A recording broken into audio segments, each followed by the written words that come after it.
Já estamos de volta com o Brasil Urgente para Campinas e região, neste dia que, sem dúvida nenhuma, é um dia muito importante para o esclarecimento da onda de violência que assola a cidade de Campinas. Olha, neste momento, as nossas equipes estão nas ruas, daqui a pouquinho vamos falar ao vivo com as nossas equipes, porque já tem policiais detidos, tem operação em andamento neste momento, operação de busca e apreensão, principalmente visando armas. Armas que podem ter sido usadas em crimes durante a chacina aqui da nossa cidade. Quero fazer aqui o registro para você o seguinte, é um momento muito delicado, né? Há um trabalho aí dividido, a Polícia Civil faz a busca e apreensão, a Corregedoria da Polícia Militar, que é o órgão competente para isso, lida com a questão dos PMs envolvidos. Independente do que for apresentado a partir de agora, é preciso respeitar aqui, primeiro, o direito à ampla defesa.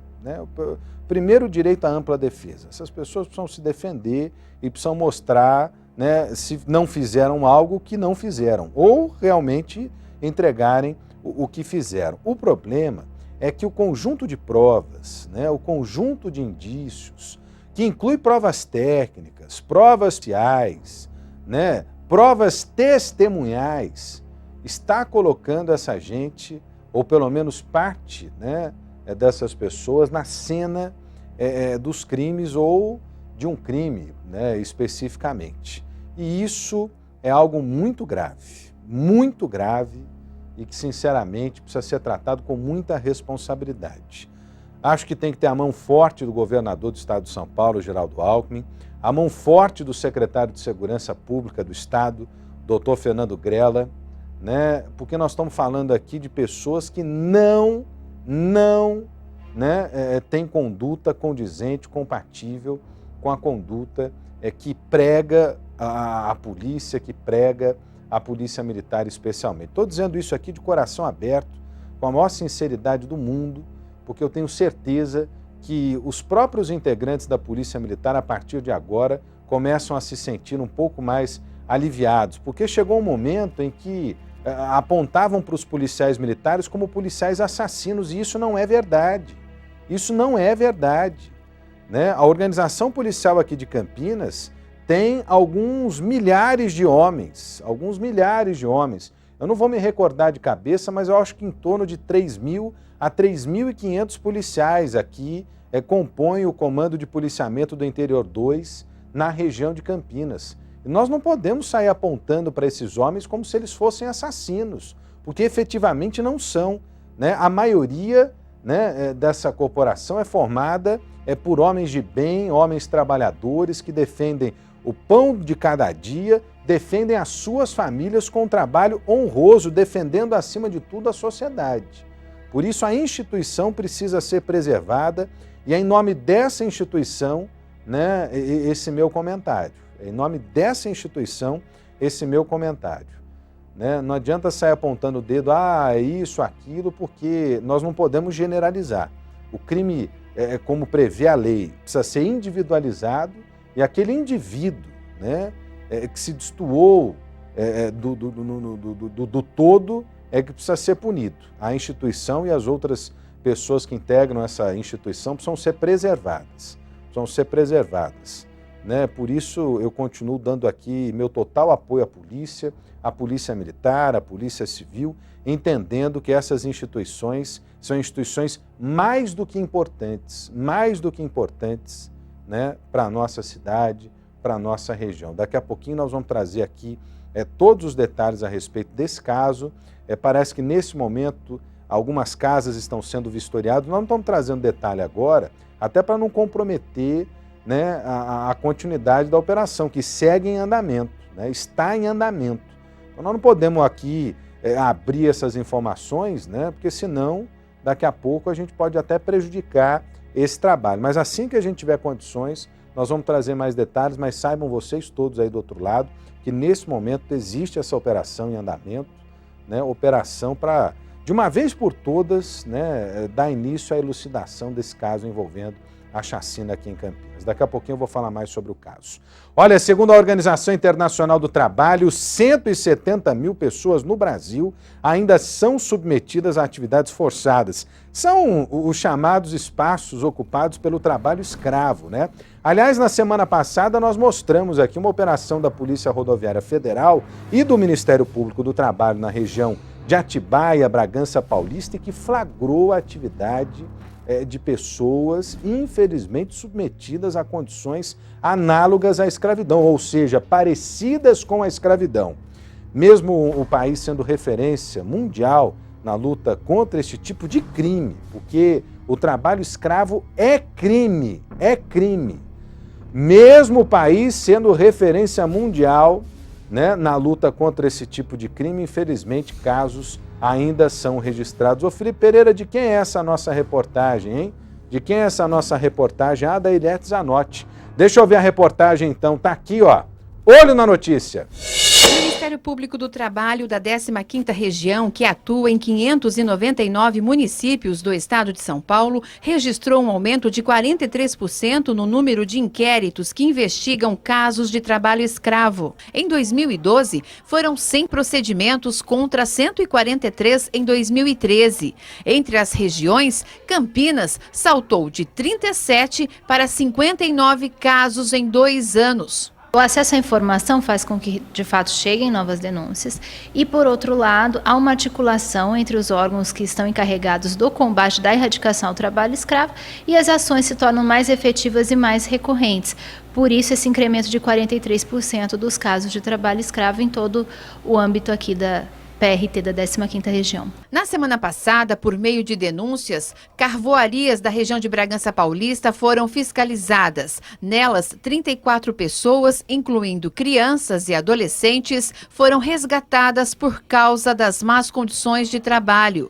Das 5 empresas vistoriadas, 4 foram autuadas. Esse é um exemplo rural, mas existe ainda o urbano. Nesses, a construção civil está entre os líderes em reclamações. Segundo a Procuradoria, em 90% dos casos de trabalho escravo investigados, há jornada exaustiva e condições degradantes, como o desrespeito às normas trabalhistas. No ano passado, 170 empresas no estado foram autuadas. Há muitas punições para empregadores que mantêm essa prática. Além de multas, ações indenizatórias, prisão de 2 a 8 anos, o nome do infrator vai para a lista suja e por 2 anos ele fica com o crédito restrito em bancos públicos. Com a constatação de trabalho escravo, há a rescisão imediata dos contratos de trabalho, pagamento de uma indenização por dano moral individual a cada um dos trabalhadores resgatados, mais uma indenização por dano moral coletivo, que costuma ser num montante bastante razoável, porque essa indenização ela tem um caráter punitivo pedagógico, ou seja, se pune o responsável pela prática ilícita e se ensina aos demais que acontece uma consequência muito gravosa. É grave e precisa ser punida com firmeza. Precisa ser punida com firmeza, sabe? Com leis efetivamente, leis que efetivamente possam punir essas pessoas, possam colocar e manter essas pessoas atrás das grades. Para mim, o trabalho escravo tem que ser punido, sabe? Quando uma pessoa é submetida a essa condição, com cadeia das piores, das piores. A exploração do ser humano, a exploração do outro, né, dos seus semelhantes, para mim é gravíssimo. É gravíssimo, terrível. Terrível e inadmissível, né? Inadmissível. Duro é que isso, infelizmente, acontece. Olha lá, em Campinas, 2012, 37 casos registrados. 2013, mais casos. E esse aí é o flagrante, né? Feito em carvoarias aqui da nossa região, onde tinha até criança trabalhando em condição análoga à escravidão, né? Em condição parecida com a de escravidão. Ah, faça-me o favor, hein? Faça-me o favor. Coisa terrível, terrível. Pode vir comigo aqui, olha. Ontem um protesto chamou atenção para as mortes ocorridas no Hospital Vera Cruz, em Campinas, há 1 ano. Vocês se lembram? Aquelas mortes, né? Os pacientes foram submetidos a exames de ressonância magnética e acabaram perdendo as suas vidas. Depois a polícia investigou e concluiu que houve um erro, né? Familiares das vítimas ainda esperam respostas. A Karina Rick é quem traz os detalhes pra gente. Deixa eu ver a reportagem, vem comigo aqui, ó. Olho na notícia. Um ano de tristeza e os parentes das 3 pessoas que morreram depois de fazer um exame de ressonância magnética no Hospital Vera Cruz ainda esperam por uma resposta da Justiça. A família de Pedro Ribeiro, filho de 36 anos, não se conforma com a morte. O pai afirma que a dor da perda é a mesma desde o ano passado. Hoje o empresário se revolta principalmente com a afirmação do hospital de que com o tempo a dor dos familiares vai ser amenizada. Não tem um dia que eu não chore a morte do meu filho. Não tem um dia que a minha mulher não faça o mesmo. Eu não quero vingança. Eu quero justiça. Eu quero que as pessoas passem a ser responsabilizadas pelas suas imprudências, pelas suas negligências, pelos seus erros. Segundo o advogado da família, tramita na Justiça um processo de indenização moral da viúva e dos pais de Pedro. Além disso, foi marcada para março a primeira audiência do caso. Diante dos fatos e da contestação, eu acredito que até o fim do ano tenha sentença nos 2 processos. O caso aconteceu em 28 de janeiro do ano passado. 2 homens e uma mulher entre 25 e 39 anos morreram depois de fazer uma ressonância magnética no hospital. Eles tiveram uma parada cardiorrespiratória. As mortes intrigaram médicos e autores, já que apesar das vítimas terem passado pelo exame em horários próximos, não foram usadas as mesmas máquinas nos 3 casos, nem o mesmo frasco de soro ou contraste. A Secretaria Estadual chegou a interditar o uso e a comercialização de 7 contrastes e soros utilizados no Vera Cruz. Funcionários e diretores do hospital prestaram depoimentos para a Polícia Civil. Exames de sangue indicaram uma alteração no fígado dos 3 pacientes. Meses depois, foi descoberto que uma técnica de enfermagem injetou por engano a substância perfluorocarbono na veia das vítimas, que morreram em consequência de uma embolia gasosa. O composto não pode entrar em contato com o corpo humano, já que se injetado na corrente sanguínea é fatal. Ele era armazenado pela clínica em bolsas reutilizadas de soro fisiológico, sem identificação, o que para a polícia induziu a técnica de enfermagem ao erro. Segundo diretores da RMC, havia sim uma etiqueta esparadrapo para diferenciar as substâncias. A direção é suspeita de ter escondido a presença do perfluorocarbono, já que depois das mortes, ele não foi encontrado no setor de exames. O inquérito policial foi concluído e 4 médicos e sócios da clínica responsável pelo procedimento, uma técnica de enfermagem e 2 auxiliares foram indiciados por homicídio culposo, quando não há intenção de matar. Olha, uma grande apreensão de drogas aqui na nossa região. Me dá aí as imagens. Parece que é maconha apreendida, hein? No ano passado nós fomos surpreendidos por aquela apreensão na cidade de Indaiatuba, mais de 8 toneladas de maconha. Agora, na cidade de Piracicaba. Tem aí as imagens, Ney? Tem aí as imagens. O caso se desenrolou na madrugada com o trabalho da Polícia Militar. Caso apresentado na Polícia Federal. Aliás, essas imagens cedidas pela Polícia Federal. O Felipe Pereira tem detalhes ao vivo desse caso. Alô, Felipe. Olá, Rodrigo, boa tarde a você e quem acompanha o Brasil Urgente para Campinas e região. Essa droga que veio do Paraguai estava dentro de um caminhão baú em um barracão na cidade de Piracicaba, dentro dessas ripas de madeira. Justamente dentro das ripas de madeira, essa droga toda estava escondida. Os policiais federais já vinham fazendo o rastreamento desse veículo até que descobriram o caminhão parado ali nesse barracão. O proprietário do imóvel foi detido, foi preso, aliás, e levado ao centro de detenção provisória de Piracicaba. Ele ainda está lá. E no total, Rodrigo, foram apreendidos 1 tonelada e 700 quilos da droga. Toda essa droga foi levada para a delegacia da Polícia Federal em Piracicaba e depois encaminhada para a sede da corporação em São Paulo. Não foi identificado ainda, Rodrigo, aonde iria essa droga. Ela veio do Paraguai até Piracicaba, mas ainda não se sabe para onde ela seria distribuída. A suspeita da polícia é que ela seria distribuída na região mesmo de Piracicaba, mas até agora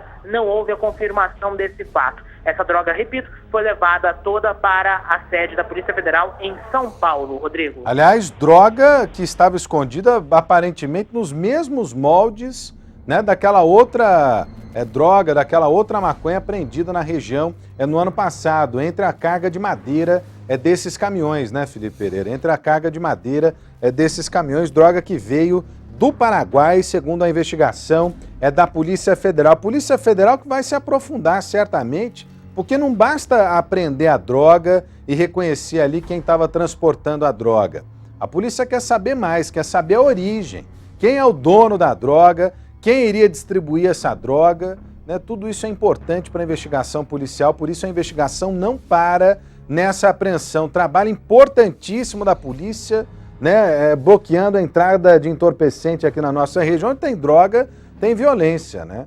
Onde tem droga, tem violência, infelizmente. Agora, chama a atenção porque são tabletes ali dispostos até na tentativa de ludibriar, talvez o raio-x, ô Felipe Pereira, simulando peças, né, de corte de madeira. Impressionante, Felipe.